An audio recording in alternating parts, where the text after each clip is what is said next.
Welcome back to the Kilowatts. In this video, we're going to be talking about the IONIQ 5, and there's already a lot of great reviews out there, so we're going to do things a little bit differently. Let's get started. The IONIQ 5 starts at $43,000 and goes up to about $56,000. For the most part, you get all-wheel drive versus rear-wheel drive, a slightly nicer interior, and an all-glass roof at that highest-end trim model. But all of these qualify for the $7,500 federal tax credit.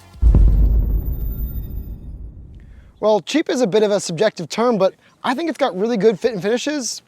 It's got a really nice door sound and an automatic trunk.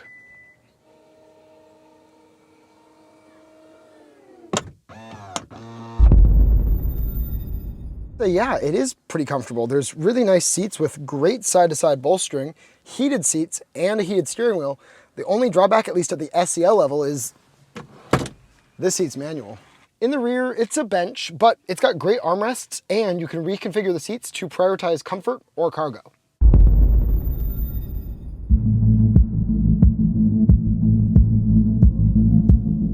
Well, it looks pretty small online, but as you look here, it's about the same size as the Model Y. It's ever so slightly shorter, ever so slightly longer, but surprisingly, it even has a little bit more headroom.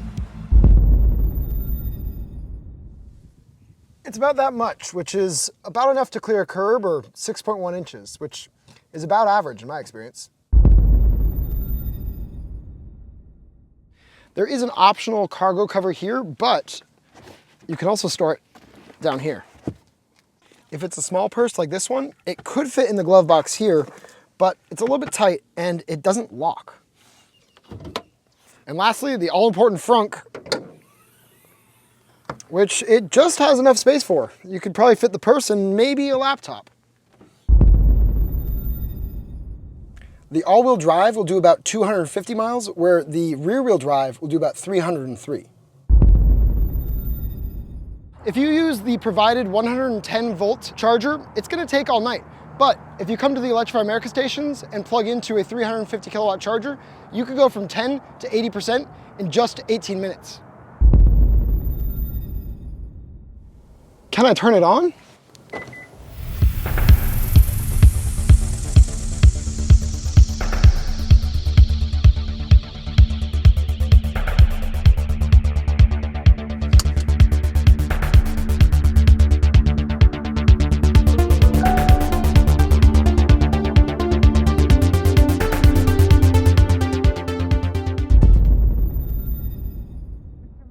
Sure, with a $500 adapter, you could plug in a microwave and make yourself some popcorn, or you could just buy popcorn from the store and enjoy the movie. You do.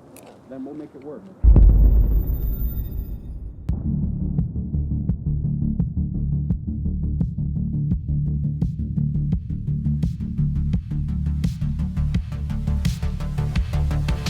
Personally, I really like how it drives. Sure, it's no Canyon Carver, otherwise we'd be filming this section in there. It's got a really soft suspension. It's not particularly sporty, but it's plenty quick. The slowest one will do 0 to 60 in 7.4, and the quickest all-wheel drive model will do 0 to 60 in 5.2. On top of that, it's got different drive modes. Right now I'm in Eco, which is a very soft pedal map, but you can switch it to normal, which makes it a little bit more aggressive, or sport, which is noticeably quicker. On top of that, it's got these different paddles for regenerative braking. I can increase my regenerative braking just a little bit more, and eventually go to the I-pedal mode, which will actually enable one-pedal driving. A really nice feature.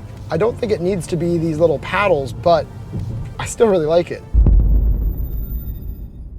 This car is quieter than our Model 3s, our Model Ys, and it's almost as quiet as our Model S. It does have Apple Carplay and Android Auto, but it's a wired connection only, and you have to plug it into this port. It'll take a second to process, but there you go. It has Apple CarPlay. Yes, the IONIQ 5 has wireless charging, but it's a really awkward place for it, and you kind of have to crane your arm to get in there, but hey, it also has wireless charging.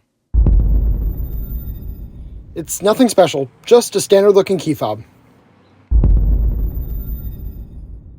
Unfortunately, Hyundai missed the mark here. The app feels clunky and not particularly user-friendly. Sure, it's useful for finding fast chargers, but so much could be done here to simplify it to make for a better user experience.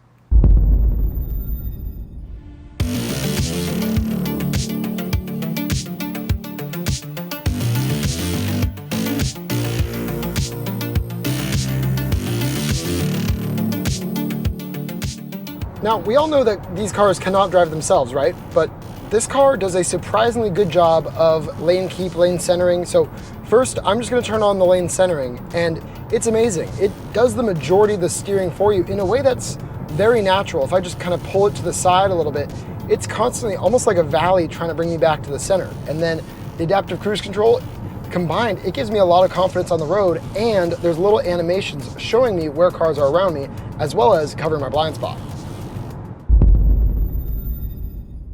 Looking at the exterior, you might think this is straight out of the game Roblox. Looking at the interior, you might think this is straight out of IKEA, but it's a Hyundai, and right now you can buy it in 19 states. You know what? Yeah, I would.